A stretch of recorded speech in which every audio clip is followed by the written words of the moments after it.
तुमने तो मेरे से झूठ बोल के शादी कर ली। क्यों?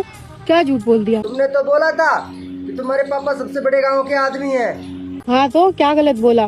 वही तो है पूरे गांव में 105 साल के।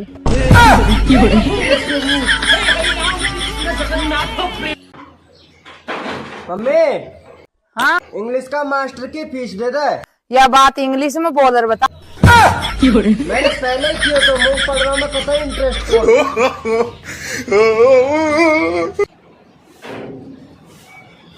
जिसका नाम ए से शुरू होता है उनके लिए ये सॉन्ग।